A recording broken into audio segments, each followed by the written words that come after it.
Alors, dernière vidéo du premier module. On vous a fait un petit Canva, le freelance model Canva qu'on a créé avec Théo pour vous aider à mettre en ordre tout ce qu'on s'est dit, toutes les informations que vous avez pu rassembler, le contenu que vous avez pu créer autour de votre positionnement, de votre spécialisation, de votre offre, de votre pricing, etc. Ça fait quand même beaucoup de choses. Et du coup, on s'est vraiment penché sur le sujet, comment faire pour vous aider à pouvoir avoir une vision globale hyper rapide à 360 degrés sur une seule page de ce que vous faites et où est-ce que vous en êtes.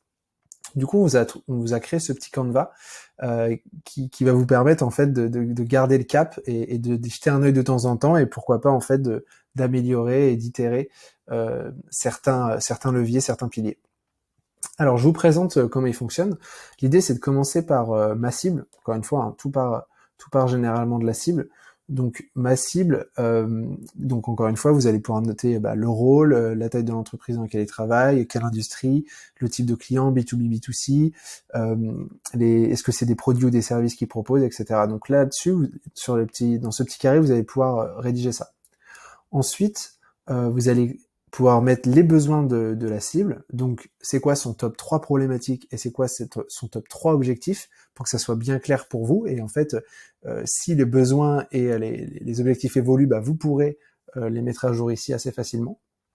Du coup, par rapport à ça, c'est quoi les prestations que moi je propose pour répondre à ces objectifs.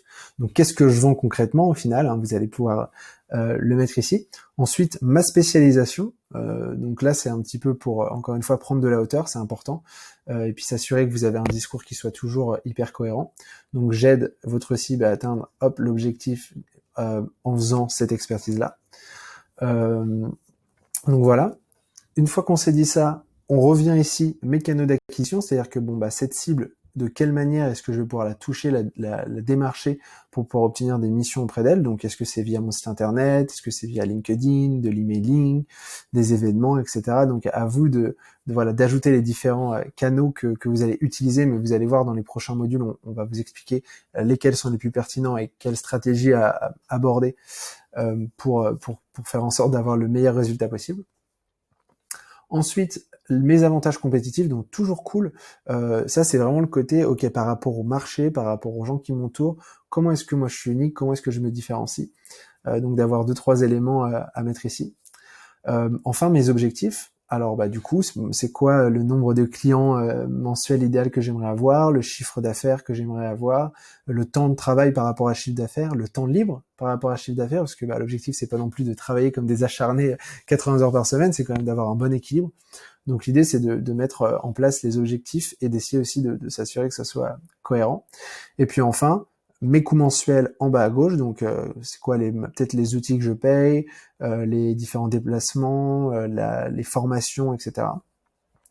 Et puis mon pricing, ok, tout ça, les prestations, etc. Je le propose à quel prix, quel montant, quel TJM, quel forfait, selon ce que vous allez choisir. Donc l'idée c'est voilà de remplir. Vous voyez, vous pouvez mettre une petite date en haut, le nom de la version, et puis au fur et à mesure y revenir et voir comment est-ce que vous arrivez à consolider ce Canva, parce que plus vous allez faire avancer des actions pour développer votre activité, plus il va se remplir et plus il va s'améliorer. Donc je l'ai rempli de mon côté pour vous montrer ce que ça pourrait donner. Donc voilà, là c'est une version 1 que j'ai faite voilà avant de tourner la vidéo pour vraiment vous donner un petit peu d'inspiration là-dessus. Donc, ma cible, c'est les responsables marketing, donc des startups PME à impact qui font du B2B et du B2C.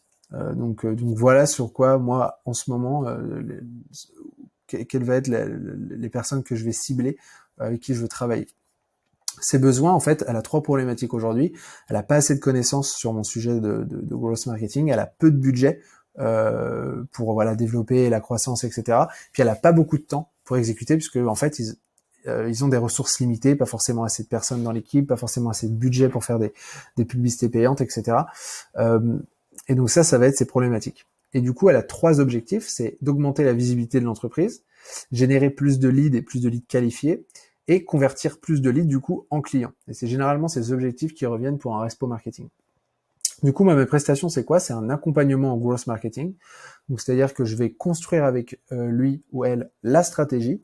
Ensuite, je vais les former pour m'assurer qu'ils soient capables de exécuter la stratégie. Je vais pas exécuter à leur place. Je vais les former pour qu'ils le fassent.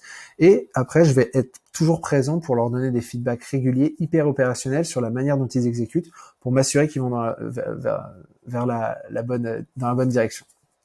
Du coup, ma spécialisation, j'aide les startups à impact et donc je pourrais dire les responsables de startups à impact, hein, si je veux, à accélérer leur croissance en les accompagnant dans la création et l'exécution de leur stratégie growth marketing. Donc ça, c'est la spécialisation.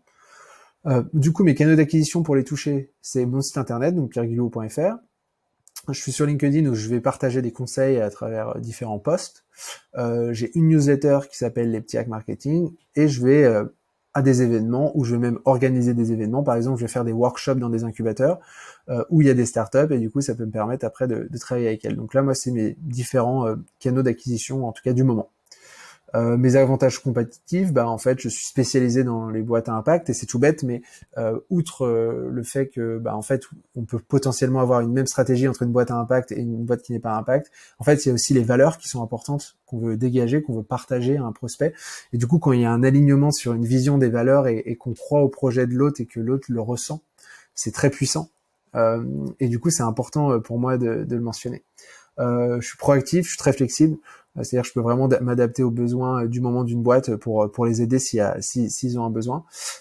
Et puis, je leur apporte une vision long terme à 360 degrés au niveau marketing, mais tout en donnant des actions quand même hyper opérationnelles, hyper actionnables. Et ça, c'est du fait que j'ai pu travailler en marketing dans des grands groupes et aussi avec des startups. C'est-à-dire que je suis pas juste à dire, bah là, il faut automatiser ça. Je peux aussi dire, attention, c'est quoi la big picture? Comment est-ce qu'on s'assure que ça soit cohérent et que ça a un impact aussi sur le long terme au niveau de la croissance? Et donc ça, c'est un de mes avantages compétitifs, un de mes éléments de différenciation que je peux mettre en avant. Mes objectifs, par exemple, je pourrais dire, bah, c'est d'avoir 5 clients réguliers par mois, que ça me génère à peu près 2500 euros brut, en passant environ 2 jours par semaine d'accompagnement avec des startups. Du coup, mes coûts mensuels, pour l'instant, bah, la newsletter, je l'utilise avec Sendinblue, donc ça coûte à peu près 22 euros par mois. Voilà, j'ai pas forcément pensé, mais je dois avoir voilà l'hébergement de mon site internet, etc. Enfin, il y a pas mal de coûts au final invisibles et c'est important de bien les noter.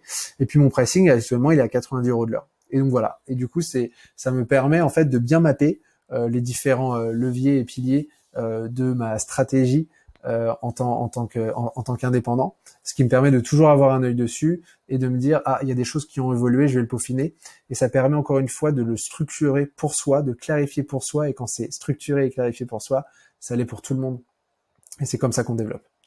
Donc voilà, je vous laisse sur ce petit modèle Canva. Comme d'hab, vous pourrez le télécharger, le remplir et revenir, mais l'idée c'est vraiment de vous aider à clarifier votre offre et on est persuadé qu'avec toutes les étapes que vous avez suivies jusqu'à présent, plus les différents templates, vous allez, à force d'itération, arriver à ce résultat et vous allez voir que ça fait vraiment la différence. Je vous laisse là-dessus et puis on se retrouve dans le prochain module. Ciao.